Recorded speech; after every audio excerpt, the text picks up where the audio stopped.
Hey guys, welcome to my another video. In this video, I will be telling you guys top 3 ways to earn passive income through Airbnb without owning a property. So let's see that the first number one is take Airbnb rental arbitrage route. So what's that? Let's search about that.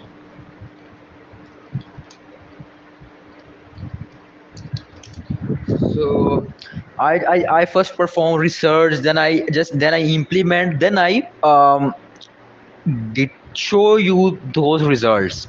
Then I went to you guys. So how does arbitrage rental works? Like what is rental arbitrage even is? So first of all, in short, Airbnb rental arbitrage is when you rent a property without the sole purpose of subletting it on vacation rental sites.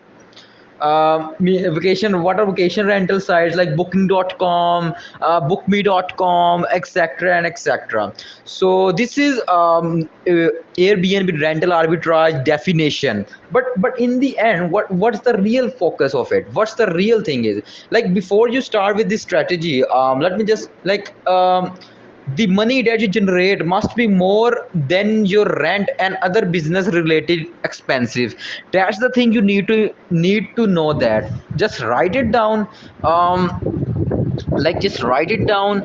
The money you generate must be more than your rent and other expenses. Okay. So, and the second one is, before you start with this strategy, you will need to consider legal rules in your state. Some cities do not allow subletting, some cities does. Moreover, you should obtain permission from landlord before you attempt to rent out your rented accommodation. Okay. In many cases, like long-term rental lease agreements do not allow tenants to rent out properties on listing sites. So yeah, if a tenant violates the agreement, they run the risk of being evicted. However, if both parties have agreed, the rental arbitrage can be a great option to enter the industry. So let's talk about its pros and cons.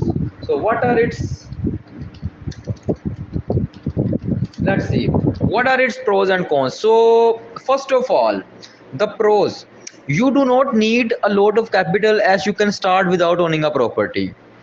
You can leave 100% of your income to yourself, which is not the case with other strategies. For example, as a property manager, you can only count on a certain percentage of the income earned by the property owner.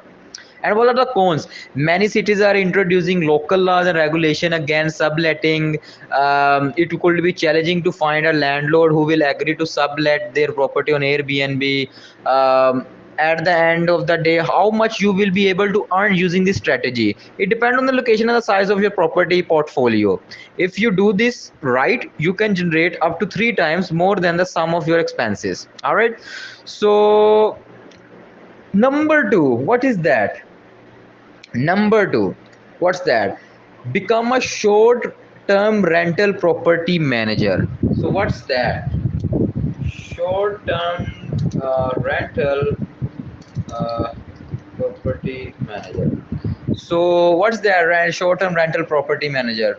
Um,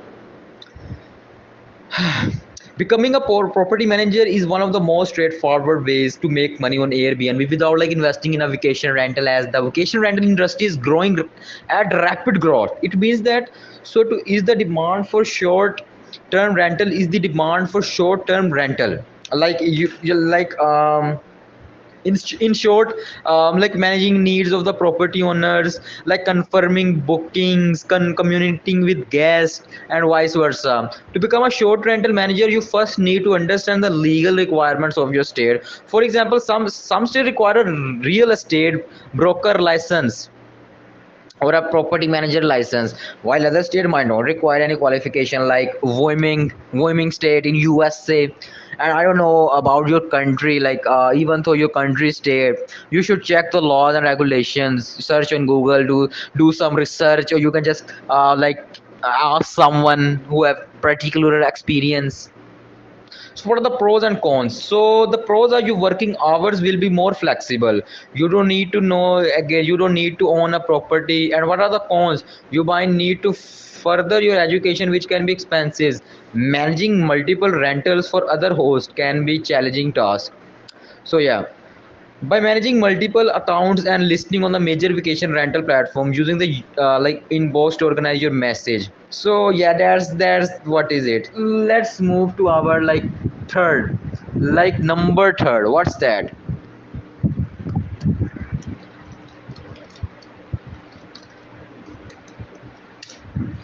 Number third, become a co-host on Airbnb. So co-hosts perform similar duties to short-term rental managers. The major difference is that they will act more like an assistant to a host than a manager. If you're still new to this industry, co-hosting is a good place to start. With co-hosting, your main tasks will include like confirming bookings, um, same thing, communicating gas checkout process like the second method I told you, restocking necessities item, writing reviews for guests, and vice versa. So let's discuss about its pros and cons. So what are the pros? Your it is hours are flexible. um, you do not need a license to become a co-host, remember that. And what are the cons? It is less profitable than being an Airbnb host. The income will fluctuate. These are like three methods, like three Airbnb passive income sources to like you can just work on it right now and do the needful in this regard. So yeah, so I will be doing more like things details on this later, and yeah, that's all. I will be making more videos on it.